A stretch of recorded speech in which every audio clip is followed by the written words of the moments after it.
the last year I made so much mac and cheese for my son. It's his favorite food. I mean, who doesn't love mac and cheese?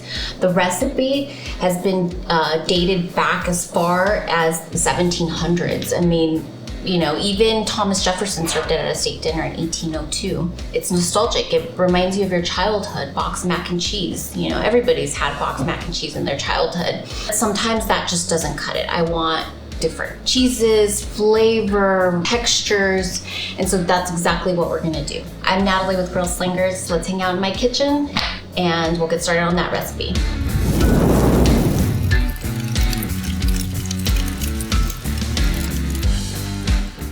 We're gonna start with 1 pound of macaroni. I'm gonna fill 6 cups of water into a large pot, salt the water and bring it to a boil. Once the water's boiling, I'll cook the macaroni for 9 minutes. It's been 9 minutes, so now I've drained the pasta, set it aside, and to save some time, because I don't wanna do extra dishes, I've used the same pot. So now I'll be melting 1.5 cups of unsalted butter over medium-high heat. And now let's start with our roux. Once the butter's all melted, I'm going to stir in 6 tablespoons of flour, 1/4 teaspoon of dry mustard, 1 teaspoon of white pepper, and 1/4 teaspoon of black pepper. And of course we can't forget our 4 cups of milk that we'll be adding to the roux. Butter's all melted now, so it's time to mix in all our dry ingredients. And we're gonna cook this for about 2 minutes. We're gonna make sure during those 2 minutes that all our ingredients are mixed in well.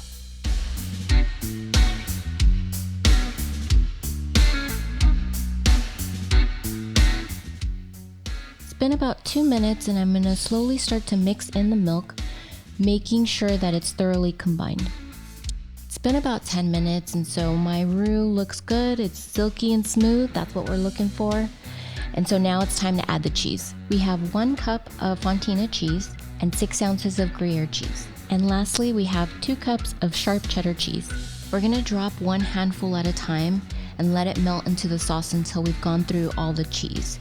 The consistency we're looking for here is a creamy, smooth, velvety sauce. I highly recommend you shred your own cheese. The sauce will have a smoother consistency and it's much easier to melt.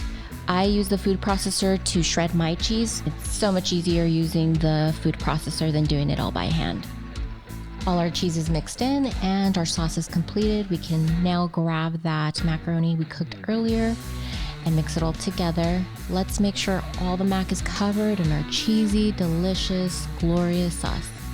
The mac and cheese is pretty much ready. You can eat it like this, but I want to take this recipe to the next level, so we're going to put a crust on it. I'm gonna throw my mac and cheese into a cast iron skillet and throw it in the broiler. No matter what you're using at home, whether it's a cast iron skillet or a baking dish, make sure you grease it with a little olive oil so the mac doesn't stick. Clearly this recipe doesn't have enough cheese on it, so we're gonna sprinkle some on the cast iron, and this will actually help it build a crust at the bottom.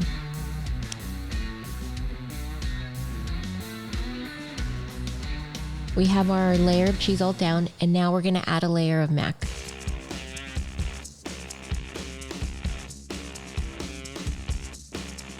I'm gonna add another layer of our sharp cheddar because you can never have too much cheese, right? Continue to layer with mac and with the shredded cheese until your skillet is full. I may have gone a little overzealous with the cheese and the other layers, so I ran out. I'm now shredding more over the top. I encourage you to do the same at home because this top layer of cheese is going to give us a nice crust. This is ready to go into the broiler. We're going to put it in for about 7 to 8 minutes or until the cheese is nice and toasty.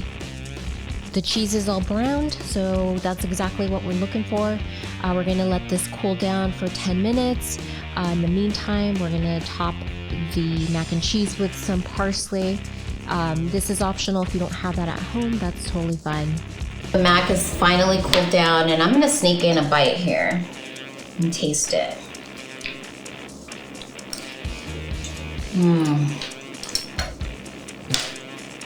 The sauce is creamy. The flavors of the cheese come through nicely, and the cheese on the top browned beautifully. So if gives you some texture. It's delicious.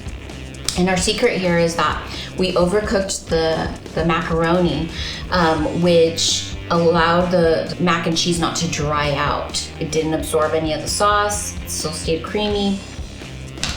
Try this recipe at home. I'm sure that if you try it, you'll never want to do mac and cheese any other way. So thanks for hanging out with me, guys. And if you want to join our Girl Slingers community, be sure to hit that notification bell and subscribe to our channel. And if you follow the recipe, be sure to tag us. We'd love to see it. Until next time, thanks for hanging out. Bye.